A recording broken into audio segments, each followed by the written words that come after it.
Good morning 10th class बेटे। Chapter 3 को जो है रिवीजन करते हैं, मेटल्स एंड नॉन मेटल्स। इसमें आपके पास क्या है, अभी जैसे आपको जो 30% सिलेबस रिड्यूस हुआ था, तो उसमें आपका जो है यहाँ से मोस्टली क्या है, यहाँ से जो आपका सिलेबस कम हुआ है वो हुआ है एक्सट्रैक्शन ऑफ द मेटल्स जो है ना, यहाँ से वो आपका डिलीट हो चुका है। तो इसका मतलब हमें जो रिमेनिंग चैप्टर है वो हमें करना है।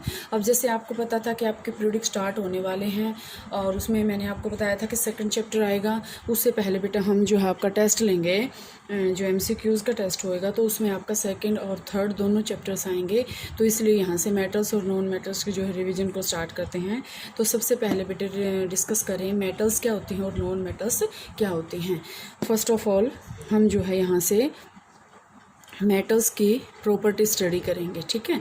सबसे पहले हम किस चीज़ की प्रॉपर्टी स्टडी करेंगे, मेटल्स की। तो फर्स्ट ऑफ ऑल मेटल्स की अगर हम प्रॉपर्टी स्टडी करें तो मेटल्स क्या होती हैं बेटा, एक तो मेटल्स क्या होती हैं, उनके अंदर लस्चर होती है, मेटेलिक लस्चर प्रेजेंट होती है, मतलब उनकी चमक। देखो बार बार वही बातें आ रही हैं। अब थोड़ा सा आप अपने आप को मैच्योर इस वे में बनाओ कि आप एक बार बात कहते ही समझ में आ जाए, आपको बार बार आपको वो समझानी ना पड़े। दूसरा आपके पास क्या होता है बेटा, इसमें आपके पास क्या होती है, ये मैलिएबल होती हैं, मैलिएबिलिटी शो करती हैं। मैलिएबल का मतलब क्या होता है कि थिन शीट्स के अंदर हम उसको कन्वर्ट कर सकते हैं। तो ये आपके पास क्या होती हैं, मैलिएबिलिटी। थर्ड आपके पास क्या होता है, मैलिएबल हैं। इसके बाद आपके पास और क्या होएगा, ये डक्टाइल। क्या होता है, डक्टाइल। डक्टाइल का मतलब क्या है कि हम इसको लंबे वायर्स के अंदर खींच सकते हैं। फोर्थ पॉइंट आपके पास क्या होता है कि ये जो है good conductor of heat and electricity होती हैं। कंडक्टिविटी को ये फॉलो करती हैं, मतलब कंडक्टर होती हैं ये, हीट और इलेक्ट्रिसिटी को ये जो है कंडक्ट कर सकती हैं। सेकंड और आपके पास क्या है कि ये जो हैं कि आपके पास सोनोरस होती हैं, ठीक है। सोनोरस का मतलब क्या है, यहाँ पे सोनोरस, सोनोरस का मतलब यहाँ पे क्या है कि साउंड प्रोड्यूसिंग इनका सरफेस जो है होता है, साउंड प्रोड्यूसिंग सरफेस जो है इनका होता है, मतलब जब हम इसके सरफेस पे कुछ मारेंगे तो ये साउंड को प्रोड्यूस करेंगे। तो ये तो बात हुई बेटे मेटल्स की। इसके बाद अगर हम बात करें, जैसे हम मेटल्स की बात करें तो मेटल्स आपके पास कौन कौन सी होती हैं, आयरन, ठीक है, सिल्वर, मैग्नीशियम, और क्या होती हैं, गोल्ड, और क्या हैं, एल्युमिनियम, ठीक है, सिल्वर, सॉरी बता दिया। ये मोस्टली आपके पास कॉपर, ठीक है, ये आपके पास क्या होती हैं, मोस्टली मेटल्स होती हैं। एक्सेप्शन आपको पता होगा कि क्या क्या होते हैं, तो एक्सेप्शन आप अपने पॉइंट्स अपनी बुक में से जो है अलग अलग कर लेंगे। इसके बाद आपके पास आते हैं नॉन मेटल्स। नेक्स्ट टॉपिक आपके पास क्या आता है, नॉन मेटल्स। नॉन मेटल्स होती क्या हैं। अब नॉन मेटल्स का मतलब क्या होता है बेटा, एक तो नॉन मेटल्स जो होती हैं जो या तो सॉलिड्स होती हैं या फिर सॉलिड्स ही मोस्ट होती हैं। जो नॉन मेटल्स होती हैं वो सॉलिड्स होती हैं, सिर्फ एक ब्रोमीन को छोड़ के, जो क्या होती है रूम टेम्परेचर पर लिक्विड होती है। ये जैसे मैंने इसका सेक्शन बता दिया आपको, ठीक है। ब्रोमीन है जो आपके पास क्या है कि ये आपके पास क्या है, नॉन मेटल में था, ब्रोमीन जो है लिक्विड फॉर्म में है। और एक मेटल में भी आपके पास होता है, मेटल में आपके पास होता है मरकरी, Hg। मोस्टली मेटल्स भी आपके पास क्या होती हैं, मेटल्स जो होती हैं वो आपके पास हार्ड होती हैं। हार्ड का मतलब कि वो सॉलिड होती हैं। लेकिन यहाँ पे भी आपके पास एक्सेप्शन है ये कि जो आपके पास मरकरी है ये क्या होता है, all metal except mercury exist as solid at room temperature. और मरकरी किस फॉर्म में करता है, आपके पास लिक्विड फॉर्म में एग्जिस्ट जो है वो करता है।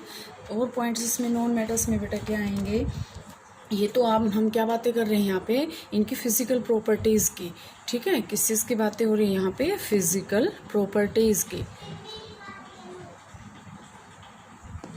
सारी की सारी ये क्या हैं, फिजिकल प्रॉपर्टीज़। इसके बाद और ये क्या होती हैं बेटा, नॉन सोनोरस। मोस्टली जो है नॉन सोनोरस होती हैं, नॉन मैलिएबल होती हैं,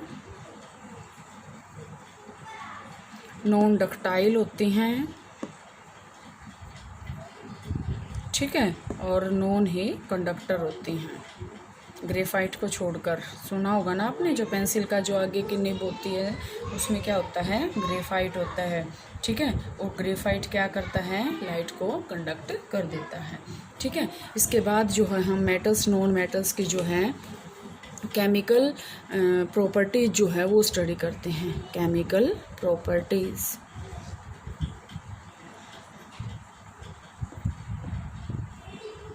देखो बेटा केमिकल प्रॉपर्टीज़ में हम क्या स्टडी करेंगे इसका। फर्स्ट ऑफ ऑल आपके पास क्या होता है कि जब किसी भी मेटल को हम ऑक्सीजन के अंदर बर्न करेंगे, हमने कोई भी मेटल ले ली और ऑक्सीजन के अंदर हमने उसको बर्न कर लिया, तो यहाँ पे वो क्या बनाएगी, मेटल ऑक्साइड।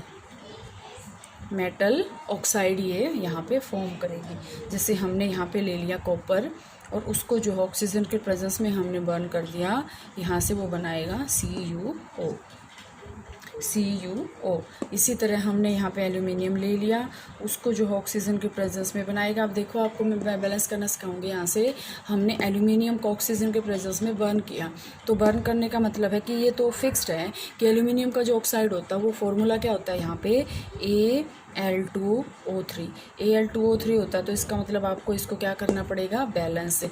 अब ऑक्सीजन कितने हैं, 2, ऑक्सीजन कितने हैं, 3, तो 2 का और 3 का तो है ही नहीं, तो इसका मतलब हम यहाँ क्या करेंगे, 2 लगा देंगे और यहाँ क्या करेंगे 3, 2 3 जा 6, 3 2 जा 6, यहाँ से ऑक्सीजन जो है बैलेंस है। अब बात आई एल्यूमिनियम के, एल्यूमिनियम कितने हैं, 2 2 जा 4, तो यहाँ पर हम क्या लगा देंगे 4 एल्यूमिनियम, ठीक है। फिर आपके पास क्या होते हैं बेटा, ये क्वेश्चन आपके पास बहुत बार पूछा जाता है कि जो मेटल के ऑक्साइड होते हैं, metal oxides are basic in nature, कि जो मेटल ऑक्साइड्स होते हैं वो नेचर में कैसे होते हैं, बेसिक्स होते हैं। आपके पास जो है इस टाइप के क्वेश्चंस बहुत बार आते हैं कि आपको जैसे ये पूछ लिया जाएगा कि ये मेटल ऑक्साइड का नाम दे दिया और आपसे ये पूछ लिया जाएगा, 4 ऑक्साइड आपको दे दिए, उसमें से आपसे ये पूछ लिया जाएगा कि बेसिक ऑक्साइड कौन सा और एसिडिक ऑक्साइड कौन सा है। इसके बाद इसमें आपके पास जो मेन पॉइंट ऑफ डिफरेंस आएगा वो आएगा आपके पास, मेन पॉइंट मतलब जो पढ़ने का है यहाँ पे वो आएगा एम्फोटेरिक ऑक्साइड। ये भी आपको क्वेश्चन जो है बहुत बार पूछा जाता है। ये क्वेश्चन आपसे कोई नहीं पूछेगा कि इसकी फिजिकल प्रॉपर्टी बताएं और इसके केमिकल प्रॉपर्टी बताएं। हमेशा क्वेश्चन ऐसे आते हैं, या तो आपसे एसिडिक ऑक्साइड पूछेंगे या बेसिक ऑक्साइड पूछेंगे, या आपसे क्वेश्चन पूछ लिया जाएगा कि एम्फोटेरिक ऑक्साइड कौन से होते हैं इन ग्रुप्स में से। तो जो एल्यूमिनियम का जो ऑक्साइड होता है ना बेटे, ये आप ध्यान रखना। और सबसे पहले मैं अगर इसकी डेफिनेशन बताऊं तो एम्फोटेरिक ऑक्साइड्स क्या होते हैं, which can act as acidic and basic, कि वो एसिडिक की तरह भी काम करते हैं और बेसिक ऑक्साइड की तरह भी काम करते हैं। तो इसको इसीलिए हम इसको क्या बोलते हैं, बोथ का मतलब क्या है, एम्फोटेरिक।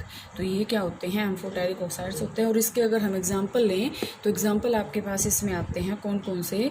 एग्जांपल में है आपके पास एल्यूमिनियम का मोस्ट कॉमन एग्जांपल है, और यहाँ पे वो क्या होते हैं, एसिडिक भी होते हैं और बेसिक भी होते हैं, ठीक है। और आपके पास क्या है कि मेटल ऑक्साइड जो मोस्टली होते हैं ना वो इनसोल्यूबल होते हैं। ये तो आपके पास था एम्फोटेरिक, ठीक है।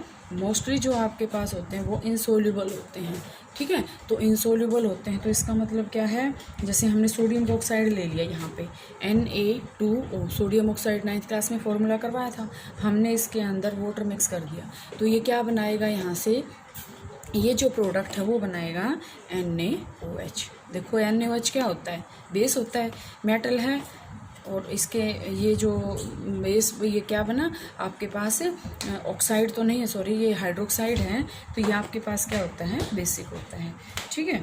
और ये आपके पास क्या होते हैं, इनको हम क्या बोलते हैं, या फिर हम जैसे पोटाशियम ऑक्साइड ले लें और वाटर के अंदर उसको मिक्स कर दें तो यहाँ से वो क्या बनाएगा, KOH। और इनको हम क्या बोलते हैं, अल्कलीज। मेटल का, हाईली रिएक्टिव मेटल का वाटर के अंदर कॉम्बिनेशन और वो एक बेस बना देना, उसको हम बोलते हैं अल्कलीज, ठीक है। तो आप केमिकल प्रॉपर्टीज़ को यहाँ तक का एक बार आप इसको करेंगे, नेक्स्ट जो है वो हम कल करेंगे।